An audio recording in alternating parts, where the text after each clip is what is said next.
Si sobre un objeto se aplican tres fuerzas de diferentes magnitudes, ¿cuál es la fuerza neta resultante? La suma vectorial de las tres fuerzas. Cuando varias fuerzas son aplicadas sobre un objeto y estas fuerzas tienen la misma dirección, entonces existirá una fuerza resultante que será igual a la suma vectorial de las fuerzas aplicadas. Esta suma vectorial es conocida como superposición de fuerzas y no podría ser, en este caso, la respuesta de suma aritmética, porque la fuerza es una magnitud vectorial y no escalar. En este ejemplo, la suma vectorial de tres fuerzas de diferentes magnitudes es como si tres personas aplicaran diferentes fuerzas y en suma terminan aplicando una fuerza resultante. Tres caballos jalan una carreta de 500 kilogramos en la misma dirección. Cada uno de los caballos ejerce una fuerza de 1500 newtons sobre la carreta. Si no hay fricción entre la carreta y el suelo, la fuerza total con la que ésta es jalada es de... Este problema es un ejemplo de la suma vectorial de fuerzas. Nos está diciendo que cada caballo aplica la misma fuerza hacia la misma dirección, 1500 newtons cada uno, y se desea conocer la fuerza total con la que jalan una carreta. Para obtener la fuerza total tendremos que sumar las tres fuerzas, 1500 más 1500 más 1500, 4500 newtons es la fuerza resultante. En la figura se representan los vectores A, B y C. El vector C es igual a... En esta gráfica, los vectores A y B terminan dirigiéndose hacia una fuerza resultante, menos C. Como ya vimos, la fuerza resultante es igual a la suma de las fuerzas aplicadas. El vector resultante menos C se expresa como la suma vectorial de A y B. Acabamos de obtener el vector resultante menos C, que es igual a la suma vectorial de A y B, pero nos están pidiendo la expresión del vector C. Para obtenerlo, tendremos que multiplicar el vector resultante menos C por menos 1. De esta manera obtendremos el vector C. Menos C por menos 1 es igual a C. Y la sumatoria de A y B queda como negativa. Y esta igualdad es la misma que la opción D, que es la opción correcta. Una persona jala un juguete con dos fuerzas horizontales. La primera fuerza es de 20 newtons a 0 grados y la segunda es de 15 newtons a 180 grados. Calcula la fuerza resultante y su dirección. Este problema es otro ejemplo de la suma vectorial de fuerzas. Nos están hablando de dos fuerzas con diferentes magnitudes, pero como tienen la misma dirección, podemos sumarlas para obtener la fuerza resultante. Pero como tienen diferentes sentidos, una de las dos fuerzas será la que determine hacia dónde se dirigirá la fuerza resultante. Y procedemos a sumar 20 newtons hacia 0 grados es positivo y 15 newtons hacia 180 grados significa que es un vector negativo. O sea que queda 20 newtons menos 15 newtons y esto es igual a 5 newtons. A 0 grados porque el vector mayor terminó siendo el que va hacia 0 grados. Es como si la persona jalara el juguete con 20 newtons con su brazo derecho, pero le resta 15 newtons jalándolo con el brazo izquierdo y termina siendo jalado por 5 newtons en total hacia 0 grados, o sea, hacia la derecha. Una manzana se encuentra inmóvil sobre una mesa. Esto se debe a que sobre la manzana existen dos fuerzas verticales que suman 0 y se anulan entre sí constantemente. Cuando un objeto se encuentra en reposo sobre otro objeto, como en este ejemplo de una manzana sobre una mesa, van a haber dos fuerzas. La fuerza normal con la que el cuerpo de abajo sostiene al otro cuerpo y el peso que ejerce el objeto de arriba. Las dos fuerzas tienen la misma dirección, pero sentidos diferentes, sumando 0 y anulándose entre sí constantemente. Todo cuerpo permanece en reposo o en movimiento rectilíneo uniforme a menos que una fuerza externa actúe sobre él. ¿A qué ley pertenece lo anterior? Primera ley de Newton. La primera ley de Newton, conocida como ley de la inercia, explica que si ninguna fuerza empuja o jala a un objeto en reposo o en movimiento rectilíneo uniforme, el objeto seguirá conservando ese estado. Esto es posible gracias a la inercia, que es la propiedad que tienen los cuerpos de permanecer en su estado de reposo o de movimiento rectilíneo uniforme. Así que esta ley dice que, a menos que una fuerza externa actúe sobre un cuerpo en reposo o uno en movimiento rectilíneo uniforme, este seguirá permaneciendo en ese estado. Pongamos como ejemplo la inercia en un cuerpo en reposo. Nuestro ejemplo será una caja que se encuentra en reposo sobre una camioneta. La caja se encuentra sin estar atada o asegurada a la camioneta, así que todos sabemos que si la camioneta le aplica una fuerza externa, que en este caso sería que arrancara velozmente, La caja, al no estar amarrada ni nada, por inercia tratará de permanecer en ese reposo en el que se encuentra. Ahora veamos un ejemplo de la inercia en un cuerpo en movimiento rectilíneo uniforme. Nuestro ejemplo será la misma caja, nuevamente sin estar atada ni amarrada, pero esta vez se encuentra sobre una camioneta que va moviéndose con velocidad constante. Si la camioneta le aplica una fuerza externa, que en este caso sería que frenara bruscamente, la caja, al no estar amarrada, por inercia tratará de permanecer en ese movimiento que ya llevaba y terminará yéndose hacia adelante, chocando con la camioneta. En ambos casos, la inercia funciona como una resistencia al cambio de esos estados, reposo y movimiento rectilíneo uniforme. Hay un ejemplo que me gusta más. Una ranita se mantendrá en reposo sobre una hoja o nenúfar mientras no actúe sobre ella una fuerza que modifique su estado, por ejemplo, algún depredador que salga por abajo y la aviente u otra fuerza externa. Básicamente de eso habla la primera ley de Newton. ¿Qué ley de la mecánica explica el estado de reposo de un objeto? Primera ley de Newton. No solo del reposo de los cuerpos, sino también de la inercia en el movimiento rectilíneo uniforme. ¿Qué afirmación es correcta para definir un fenómeno mecánico? A un objeto se le aplica una fuerza F para cambiar su estado. Esta pregunta ha sido frecuente en el examen de ingreso a la UNAM e incluye más opciones aparte de esta, pero esta frecuentemente es la correcta para describir un ejemplo de un fenómeno mecánico. Este segundo bloque de física, fuerzas, leyes de Newton y ley de la gravitación universal, es el bloque que más preguntas suele incluir en el examen de la UNAM. Es por eso que te recomendaría repasarlo con mucho detalle, aunque claro, deberás estudiar también los demás bloques y temas. Regresando a esta pregunta, si hablamos de un fenómeno mecánico, es correcto hablar sobre lo que explica la primera ley de Newton. Si a un objeto se le aplica una fuerza, el objeto cambiará su estado de reposo o de movimiento rectilíneo. Si a un balón en reposo se le aplica una fuerza externa, por ejemplo, que una persona la patee, el balón cambiará su estado de reposo. Esto claramente se trata de un fenómeno mecánico. Si al balón no se le aplica ninguna fuerza, entonces no estamos hablando de un fenómeno mecánico, sino de lo que explica la primera ley de Newton. Una pregunta parecida es, ¿cómo pasa un cuerpo en reposo a movimiento rectilíneo uniforme aplicándole una fuerza? Otra pregunta relacionada es, en un cuerpo con movimiento rectilíneo uniforme, ¿cómo aumenta su velocidad? Disminuyendo su cantidad de inercia. Esto significa que mientras un cuerpo vaya en movimiento rectilíneo uniforme, por ejemplo, un balón avanzando porque alguien le aplica una fuerza, si queremos aumentar su velocidad, tendremos que disminuir la cantidad de inercia que lleva mientras se mueve, y esto se consigue con una fuerza que le dé aceleración para aumentar su velocidad. ¿Cuál de los siguientes enunciados está relacionado con la primera ley de Newton? Si la fuerza que se le aplica a un objeto es nula, entonces su velocidad es constante. Recordemos que la primera ley de Newton habla sobre la inercia de un cuerpo en reposo o en movimiento rectilíneo uniforme y explica que si la fuerza que se le aplica a un objeto es nula, o mejor dicho, si no hay una fuerza externa que actúe sobre el cuerpo en cuestión, este seguirá en reposo o en velocidad constante. Un ejemplo más nos habla de un niño que se mueve en línea recta con velocidad constante.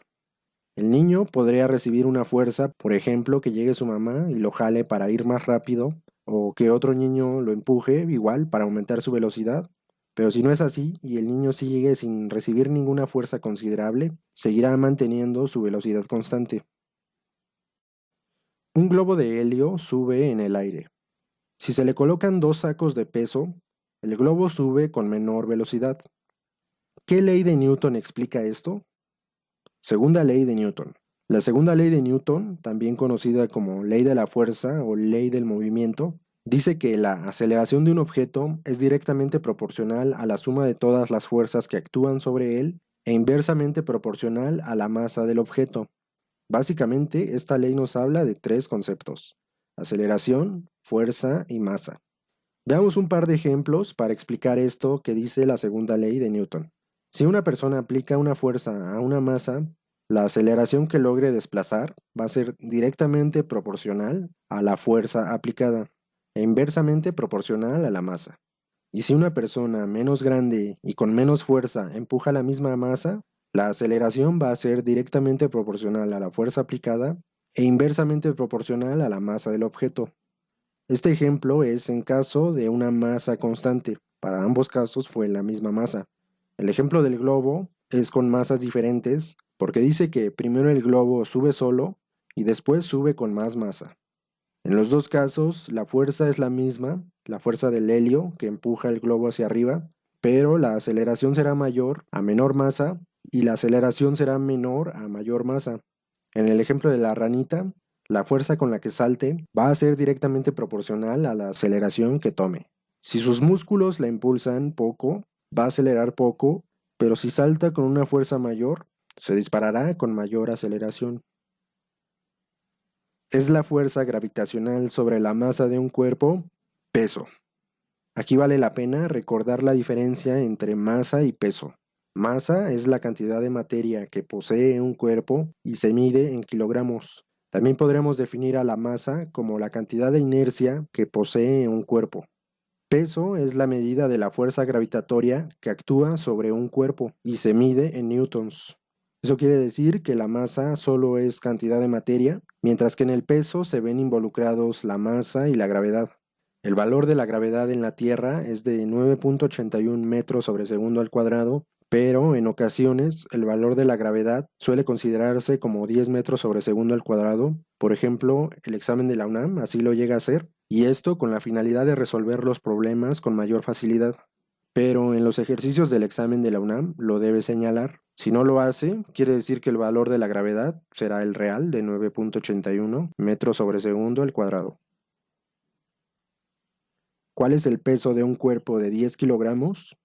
En este problema, como puedes notar, no nos piden considerar a la gravedad como 10 metros sobre segundo al cuadrado, o sea que deberemos considerar a la gravedad como 9.8 metros sobre segundo al cuadrado. Para calcular el peso de un cuerpo, tendremos que multiplicar el valor de su masa por la gravedad, como lo indica la fórmula del peso. Y resolviéndolo, multiplicamos 10 kilogramos por 9.8 metros sobre segundo al cuadrado, y el resultado es 98 newtons. Considera un cuerpo con masa m. ¿Cómo se modifica su masa al colocarse en un planeta 3 veces mayor que la Tierra? Es la misma masa, m. La masa, recordemos que es la cantidad de materia que posee un cuerpo y en ella no interviene la gravedad, sino que solo se trata de la pura cantidad de materia que tiene ese cuerpo, que va a ser la misma cantidad en cualquier planeta. Por el contrario, si estuviéramos hablando de peso, ese sí va a variar dependiendo del planeta en el que se esté. Una pregunta parecida dice lo siguiente: ¿cuál sería la masa de un individuo de 50 kilogramos en un planeta 3 veces más grande que la Tierra? 50 kilogramos porque la masa sigue siendo la misma. Si se deja caer una piedra desde la misma altura sobre la superficie de la Tierra y sobre la superficie de la Luna, ¿en dónde tarda más en caer? En la Luna tarda más tiempo en llegar al suelo que en la Tierra, porque en la Luna es menor la fuerza de gravedad. En la Tierra, la fuerza de gravedad es de 9.8 metros sobre segundo al cuadrado, mientras que en la Luna la gravedad es de 1.62 metros sobre segundo al cuadrado. Como ya sabemos, esto significa que en la Tierra, por cada segundo de caída, la velocidad aumenta 9.81 metros sobre segundo, mientras que en la Luna, cada segundo de caída, la velocidad aumenta 1.62 metros sobre segundo. Un camión tiene una masa de 6.000 kilogramos y se encuentra en reposo. ¿Qué fuerza se necesita para que obtenga una aceleración constante de 30 kilómetros sobre hora cada 5 segundos? La segunda ley de Newton dice que la fuerza es igual a la masa por la aceleración. Conviene anotar primero nuestros datos del problema. Nos están pidiendo calcular la fuerza. La masa del camión es de 6.000 kilogramos. No nos dan el dato de la aceleración, pero en su lugar nos dan el valor de la velocidad, 30 kilómetros sobre hora, y el tiempo, 5 segundos. Tendremos que obtener la aceleración, esta es la fórmula para obtenerla, pero no podemos pasar a operar los datos porque en la velocidad nos están dando la medida en kilómetros sobre hora y la tendremos que convertir a metros sobre segundo. Los problemas sobre la segunda ley de Newton son muy sencillos, empezando con la fórmula, que solo recoge 3 datos, pero para aumentar su grado de complejidad, nos suelen dar datos que tendremos que convertir, es decir, la parte laboriosa es la conversión de unidades. En este problema nos dan 30 kilómetros sobre hora y lo tenemos que convertir a metros sobre segundo. Para poder hacerlo debemos tener en cuenta que 1 kilómetro es igual a 1000 metros, y 1 hora es igual a 3600 segundos. Teniendo en cuenta estos indicadores, lo que tenemos que hacer es pasar los kilómetros que se encuentran arriba, dividido debajo de su equivalencia, que es 1000 metros, y la hora que se encuentra abajo la pasamos arriba de su igualdad, 3600 segundos. Podemos simplificar estos datos. Los kilómetros con kilómetros podemos eliminarlos. Las horas con horas también se van. Podemos quitarle 2 ceros al 3600 si le quitamos 2 ceros también al 1000. Y así quedaría nuestra multiplicación ya simplificada. Al 30 se le pone un 1 abajo y procedemos a realizar la multiplicación. 30 por 10, 300 entre 36. Y esto es igual a 8.3333. Se sigue, pero vamos a tomar nada más 3 cifras. Así que la velocidad es igual a 8.333 metros sobre segundo. Ahora con la velocidad y el tiempo ya podemos obtener la aceleración. Aceleración es igual a velocidad final menos velocidad inicial entre tiempo. Velocidad final 8.333. Velocidad inicial, el camión estaba en reposo. Velocidad inicial 0 entre tiempo 5 segundos. Esto es igual a 1.66666 y ese es el valor de la aceleración. Ya tenemos nuestros datos de la fórmula de la fuerza, y fuerza es igual a masa 6000 kilogramos por aceleración 1.666 metros sobre segundo al cuadrado. Fuerza es igual a 10.000 newtons, la opción A.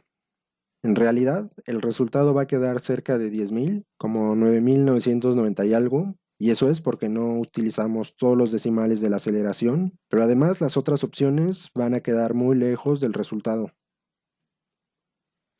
Una moneda de 10 gramos es colocada sobre un plano sin fricción. Si se desea producirle una aceleración de 5 metros sobre segundo al cuadrado, ¿cuál es la magnitud de la fuerza que se requiere aplicar? Vamos a usar la fórmula de la fuerza. Los datos que nos dan son aceleración, 5 metros sobre segundo al cuadrado, y la masa nos las dan en gramos, 10 gramos. Necesitamos convertir los gramos a kilogramos, que es la unidad con la que trabajamos en la fórmula de la fuerza. Para la conversión, nuestro indicador nos dice que 1 kilogramo es igual a 1000 gramos. En los 10 gramos, los gramos los pasamos abajo, recordando que 1000 gramos es igual a 1 kilogramo, que el kilogramo lo ponemos arriba. Ahora multiplicamos los 10 gramos por 1 y lo dividimos entre 1000 y nos da como resultado 0.01 kilogramos. Lo que hicimos básicamente fue dividir nuestros gramos entre 1000 y en realidad siempre que queramos saber a cuánto equivale X cantidad de gramos, lo que tenemos que hacer es dividirlo entre 1000 y así obtendremos su valor en kilogramos. Ahora ya podemos sacar la magnitud de la fuerza y esto es igual a masa 0.01 kilogramos por la aceleración 5 metros sobre segundo al cuadrado y el resultado es 0.05 newtons, la opción B. A un objeto de 60 newtons de peso se le aplican dos fuerzas. Fuerza 1 igual a fuerza 2 igual a 30 newtons. Determina la aceleración del objeto y considera la gravedad como 10 metros sobre segundo al cuadrado. En este problema de la fórmula de la fuerza tenemos que despejar a aceleración. La masa la está multiplicando, pasa dividiendo del otro lado y nos queda aceleración es igual a fuerza entre masa. Los datos que nos dan son la fuerza, que en superposición es igual a 30 newtons, y no nos dan masa, pero nos dan peso. Para obtener la masa, a partir del peso, despejamos de la fórmula del peso la masa, y nos queda que la masa es igual a peso entre gravedad. El peso del objeto es de 60 newtons, y la gravedad nos está indicando que la consideremos como 10 metros sobre segundo al cuadrado. 60 entre 10 es igual a 6 kilogramos de masa. Y ahora ya con los datos de la fuerza y la masa, ya podemos obtener la aceleración que tendrá el objeto. La aceleración es igual a fuerza entre masa, 30 newtons entre 6 kilogramos, y el resultado es 5 metros sobre segundo al cuadrado. La opción correcta es C. Sobre un cuerpo se aplicaron diferentes fuerzas en dirección horizontal y con el mismo sentido, provocando que el objeto experimentara distintas aceleraciones. Basándote en la gráfica de los resultados obtenidos y despreciando la acción ejercida por la fricción entre el objeto y la superficie de contacto, ¿cuál es la masa del objeto? Nos piden obtener la masa de un objeto acelerado por diferentes fuerzas. La fórmula dice que masa es igual a fuerza entre aceleración. Debemos tomar la fuerza y la aceleración de la gráfica en una coordenada que coincida por donde pasa el objeto. Por ejemplo, podríamos tomar el valor de fuerza de 4 newtons, que coincide con 1.6 metros sobre segundo al cuadrado de aceleración. Aquí hay que observar muy bien la gráfica porque lo más recomendable es tomar la aceleración de 1. Como bien sabes, cualquier número dividido entre 1 nos dará ese mismo número. Así que tomamos el 2.5 que se coordina con el 1 y 2.5 entre 1 es 2.5. Ese es el valor de la masa del objeto, opción B. Pudimos haber tomado otra coordenada como 4 y 1.6, como te decía, y divididos nos seguirá dando 2.5 de masa. Sobre una masa de 25 kilogramos se aplica una fuerza de 5 newtons. ¿Qué aceleración experimenta? Aceleración es igual a fuerza entre masa, 5 newtons entre 25 kilogramos, y el valor de la aceleración es 0.2 metros sobre segundo al cuadrado, opción A. Según la tercera ley de Newton, si un cuerpo interactúa con otro aplicándole una fuerza, entonces el segundo cuerpo reacciona aplicándole al primero una fuerza de igual magnitud y sentido opuesto. La tercera ley de Newton, también conocida como ley de la reacción, explica que si un objeto ejerce una fuerza a otro, entonces el segundo objeto reaccionará con una fuerza de igual magnitud, pero de sentido opuesto. En el ejemplo de la ranita, si ésta salta, la fuerza con la que lo haga será la misma fuerza con la que saldrá disparada hacia atrás la hoja. Siempre toda fuerza de acción va acompañada de una fuerza de reacción y van a tener la misma fuerza, pero diferentes sentidos. La ley de Hooke sobre la relación entre desplazamiento del resorte y la fuerza, como se muestra en la figura, establece que desplazamiento es directamente proporcional a fuerza. La ley de Hooke dice que cuando se estira o se comprime un resorte dentro de su límite estático, la fuerza ejercida es directamente proporcional a la deformación. ¿Qué quiere decir esto? Quiere decir que si, por ejemplo, incrementamos al triple la fuerza con la que se jala el resorte, la longitud de estiramiento va a aumentar 3 veces. La fórmula de la ley de Hooke es fuerza representada por newtons es igual a la constante del resorte representada por newtons sobre metros por estiramiento representado en metros. El dinamómetro es un aparato de medición que funciona en base a la ley de Hooke. Un resorte de 25 centímetros se comprime 10 centímetros con una fuerza de 500 newtons. ¿Cuánto se comprimirá con 900 newtons sabiendo que la constante del resorte es de 50 newtons sobre centímetros? La fórmula de la fuerza en la ley de Hooke dice que es igual a la constante del resorte por el estiramiento. En este problema nos están pidiendo obtener el valor de cuánto se comprime el resorte. Para ello tendremos que despejar la deformación de la fórmula. La constante la está multiplicando, pasa dividiendo del otro lado y tenemos que deformación es igual a fuerza entre la constante del resorte. Fuerza para la nueva deformación es 900 newtons entre la constante del resorte, 50, y esto es igual a 18 centímetros de longitud que se comprimirá el resorte con 900 newtons. Llegué a encontrar esta misma pregunta, pero no proporcionan el dato de la constante del resorte. La pregunta dice lo mismo, omiten el dato de la constante, y en estos casos, en donde no te dan la constante del resorte, el método más fácil para obtener la longitud de compresión es hacer una regla de 3, donde multipliquemos 900 newtons por los 10 centímetros que se estiró con la otra fuerza, y dividirlo entre 500, que es la magnitud de la otra fuerza, y nos va a dar 18 centímetros de igual manera. Una fuerza de 10 newtons estira un resorte 4 centímetros de longitud. Si se le aplica una fuerza de 15 newtons, ¿cuánta longitud se estirará? Nuevamente un problema de la ley de Hooke para obtener la longitud de estiramiento y nuevamente no dan el valor de la constante del resorte. Aplicamos la regla de 3, 15 newtons por 4 centímetros entre 10 y el nuevo estiramiento es de 6 centímetros. Un dinamómetro es usado para medir fuerzas a través de la deformación de un resorte que se estira en función de la fuerza aplicada, como se muestra en la siguiente gráfica. ¿Cuánto se estirará el resorte? Si se le cuelga una masa de 0.2 kilogramos, considera la gravedad 10 metros sobre segundo al cuadrado. Otro problema sobre la ley de Hooke, y queremos saber otra vez la longitud. En la gráfica nos dan el valor de la constante que podemos obtener dividiendo cualquier fuerza de la gráfica entre su longitud de estiramiento respectiva. Por ejemplo, 8 entre 0.2 y nos da 40 o 4 entre 0.1 y también nos da 40. 40 es la constante del resorte y no nos dan fuerza, sino que nos dan masa y una aceleración, que en este caso es la gravedad. Para obtener la fuerza, multiplicamos la masa por la aceleración, 0.2 kilogramos por 10, y la fuerza es de 2 newtons. Ahora ya podemos calcular el valor del estiramiento y para ello dividimos la fuerza entre la constante del resorte. 2 newtons entre 40 y nos da 0.05 metros. Una báscula tiene un resorte cuya constante de elasticidad es de 1000 newtons sobre metros. Se le coloca una masa de 10 kilogramos. ¿Cuánto se comprime el resorte? Considera la gravedad 10 metros sobre segundo al cuadrado.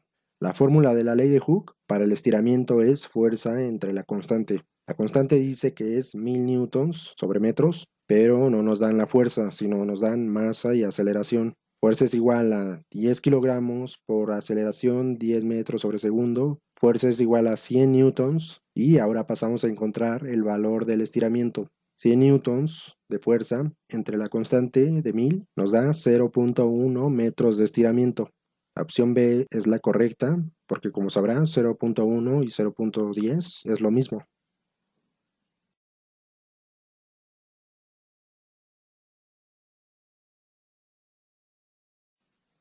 Si en un sistema la suma de las torcas con respecto a un punto es cero, podemos afirmar que el sistema está en equilibrio rotacional. Llamamos torca a la fuerza aplicada sobre un sistema de rotación con punto de apoyo que podemos encontrar desde apretar una tuerca con una llave, una báscula o en un sube y baja como este ejemplo. Cuando la suma de las torcas aplicadas a un sistema con respecto a un punto de apoyo es cero, el sistema se encuentra en equilibrio rotacional o también llamado segunda condición de equilibrio. Si la rotación es antihorario, es decir, va contrario a las agujas de un reloj, la torca es positiva porque va completando desde 0 grados, pasando por 90, 180, 270 hasta completar 360. Si la rotación es horario, conforme avanza un reloj, la torque es negativa porque se va moviendo desde 360, disminuyendo hasta llegar a cero. Recordemos que otro caso de equilibrio es el equilibrio traslacional, conocido como primera condición de equilibrio, y en este caso la suma de las fuerzas aplicadas al sistema, en este caso un objeto a desplazar o trasladar, es igual a cero, porque se le aplica la misma cantidad de fuerza en ambos lados. ¿Cuáles son las condiciones de equilibrio en una palanca de brazos o báscula? Fuerza 1 por distancia 1 es igual a fuerza 2 por distancia 2. A partir de esta fórmula podremos obtener el valor de cada elemento, despejándolo de la fórmula original. El elemento que le esté multiplicando pasa dividiendo del otro lado. Por ejemplo, si queremos obtener F1, R1 lo está multiplicando, pasaría dividiendo del otro lado, quedando de esta forma. O por ejemplo, si queremos obtener fuerza 2 y nos dan los demás datos, la distancia 2 la está multiplicando, pasa dividiendo del otro lado, quedando de esta forma. Calcula el peso del bloque considerando que el sistema se encuentra en equilibrio. Empezamos este problema de equilibrio representando las fuerzas que actúan sobre el bloque en un plano cartesiano. En el plano tenemos los datos de las fuerzas, los grados para cada vector, y el peso indica una fuerza hacia abajo debido a la gravedad. Las líneas punteadas indican la descomposición de la fuerza en sus componentes, para lo cual vamos a llamarles fuerza A y B. Lo siguiente es obtener el valor de los componentes en X y Y para cada vector. El componente en X para la fuerza A va a ser igual a la magnitud de su fuerza por el coseno del ángulo, en este caso coseno de 60. La fuerza va a ser negativa porque el vector se dirige hacia el lado de la X negativa del plano, y esto es igual a menos 5 por el coseno de 60. El componente en Y para esta fuerza va a ser igual a la fuerza de 5 newtons por el seno de 60. El componente en X para la fuerza B es igual a la magnitud de la fuerza, 5 newtons, por el coseno del ángulo 30 grados. El componente en Y para la fuerza B es igual al valor de la fuerza por el coseno de 30. El vector del peso se encuentra solo en el eje Y, así que su componente en X queda como 0, y en Y queda como negativo, ya que se mueve hacia la negativa del eje Y. Ya obtuvimos el valor de los componentes y el siguiente paso es aplicar la primera condición de equilibrio que dice que la suma de todas las fuerzas es igual a 0. La suma de las fuerzas en X queda como componente en X de A más componente X de B más peso en X igual a 0. Sustituyendo los valores de cada uno, la ecuación queda como componente en X de A menos 5 por coseno de 60 más componente en X de B más 5 coseno 30 más 0 igual a 0.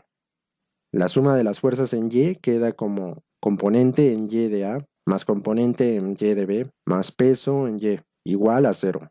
La ecuación queda como 5 por seno de 60 más 5 por seno de 30 más menos W igual a 0. Nos quedan dos ecuaciones, pero la segunda, la que tiene W, es la que nos va a ayudar a obtener el valor del peso.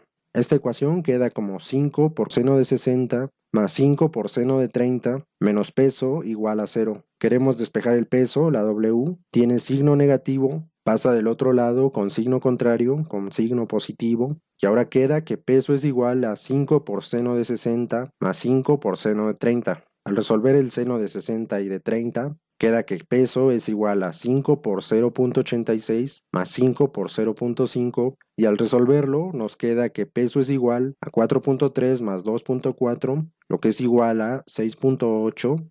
Inciso D, 6.8 newtons es la opción correcta. El enunciado, la fuerza de atracción entre dos cuerpos es directamente proporcional al producto de sus masas e inversamente proporcional al cuadrado de la distancia que los separa, corresponde a Ley de la Gravitación Universal. La ley de la gravitación universal, postulada por Isaac Newton, dice que la fuerza de atracción entre dos cuerpos es directamente proporcional al producto de sus masas e inversamente proporcional al cuadrado de la distancia que los separa. Lo de que la fuerza de atracción es directamente proporcional al producto de sus masas significa que, por ejemplo, si el producto de dos masas aumenta o disminuye n veces, entonces su fuerza de atracción va a aumentar o disminuir n veces. Y lo de que la fuerza de atracción es inversamente proporcional al cuadrado de la distancia que los separa, significa que, por ejemplo, si la distancia entre estas dos masas aumentara o disminuyera n veces, entonces la fuerza aumenta y disminuye n al cuadrado de veces. Si las masas se alejaran más, la fuerza disminuiría. A mayor distancia, menor fuerza, y a menor distancia, mayor fuerza. Esta fórmula es la que nos permite obtener la fuerza de atracción entre dos cuerpos que se encuentran separados a una cierta distancia, y la G es la constante de gravitación universal, que como puedes notar, tiene notación científica, y los problemas de este tema van a requerir que utilicemos notación científica. Según la ley de la gravitación universal, ¿cuáles de los siguientes cuerpos representan una mayor atracción gravitacional? La ley de la gravitación universal explica que los cuerpos con mayores masas y con distancias más cortas son los que experimentan una mayor fuerza de atracción gravitacional. En esta pregunta, la opción que representa masas más grandes y más cercanas es la opción D. Dos esferas de 15 kilogramos cada una se encuentran separadas a una distancia de 3 metros. Calcula la fuerza de atracción entre ellas, considerando la constante de gravitación universal de 6.67 por 10 a la menos 11 newtons por metros cuadrados sobre kilogramos al cuadrado. La fórmula dice que la fuerza de atracción es igual a la constante de gravitación universal por el producto de ambas masas entre su distancia al cuadrado. Los datos que nos dan son masas, 15 kilogramos cada una, distancia de 3 metros. Procedemos a operar los datos. La constante de gravitación por el producto de las masas 15 por 15 kilogramos entre 3 metros al cuadrado. El producto de las masas nos da 225 kilogramos al cuadrado entre 9 metros al cuadrado. Esto da 25 kilogramos al cuadrado sobre metros cuadrados. Y ahora, para poder multiplicar este dato por la constante de gravitación universal, debemos convertir este dato a notación científica. Si recuerdas, para convertir un número entero a notación científica, debemos recorrer el punto decimal, que no lo lleva, pero ya sabemos que lo tendré aquí, hacia la izquierda, para convertirlo en decimal. En este caso estamos recorriendo el punto dos lugares, 1 y 2, y ese 2 va a ir colocado arriba de la decimal. Ahora ya tenemos los dos números en notación científica y los multiplicamos. 6.67 por 0.25 es igual a 1.6675 y la parte decimal queda menos 11 más 2, menos 9. Este mismo problema llega a presentarse de una forma alternativa y de hecho más rápida. En esta ocasión, la constante de gravitación universal la maneja en las opciones como g, y con los mismos datos vamos a obtener 25 kilogramos al cuadrado entre metros al cuadrado, que multiplicaría a la g. Ese sería el resultado, 25 por g o 25g. Considera que un meteorito es atrapado por la fuerza gravitacional. ¿Qué enunciado es el correcto? La velocidad aumenta indefinidamente y la aceleración es constante.